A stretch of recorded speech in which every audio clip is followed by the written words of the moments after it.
ময়মনসিংহের ভালুকা উপজেলার হবিরবাড়ি ইউনিয়নের টাওয়ার এলাকায় টানা ১০ দিনের বৃষ্টিতে সৃষ্টি হয়েছে তীব্র জলাবদ্ধতা। প্রায় ১৫০ থেকে ২০০টি পরিবার বর্তমানে পানিবন্দী অবস্থায় চরম ভোগান্তির মধ্য দিয়ে কাটাচ্ছেন। বৃষ্টির পানি বসতঘরে ঢুকে যাওয়ায় রান্না, ঘুম, চলাফেরা সবকিছু বিপর্যস্ত হয়ে পড়েছে। ওই এলাকায় দেশের বিভিন্ন জেলা থেকে আসা কয়েকশো ভাড়াটিয়া মানুষ স্থানীয় শিল্প কারখানায় চাকরি করেন। ঘরবন্দী হয়ে পড়ায় তাদের দৈনন্দিন কাজেও বাধা সৃষ্টি হয়েছে, জীবনযাত্রা হয়ে উঠেছে দুর্বিষহ।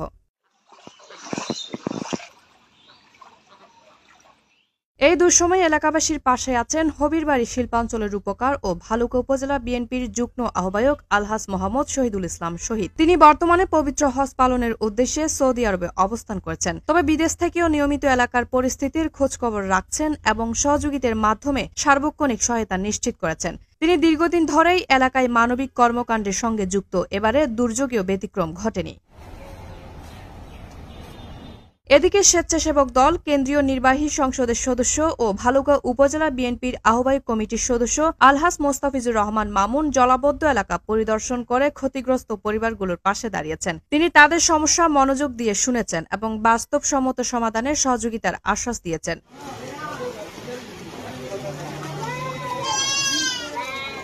কারা নির্যাতিত সাবেক ছাত্রনেতা ও ভালুকা উপজেলা যুবদলের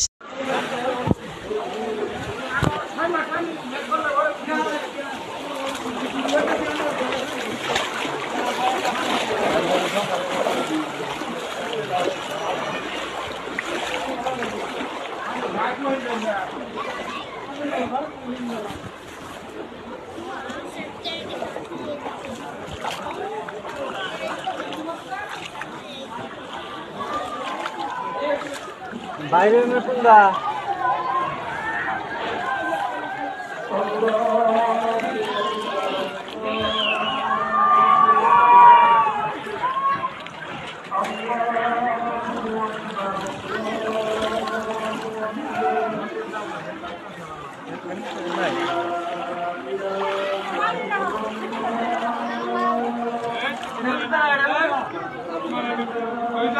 বাজারে যাওনি লাগু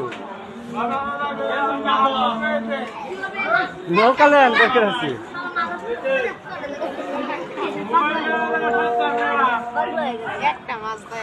ডুববো। হ্যাঁ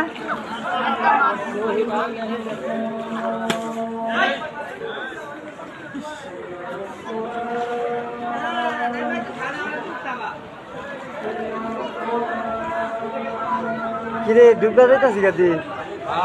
হ্যাঁ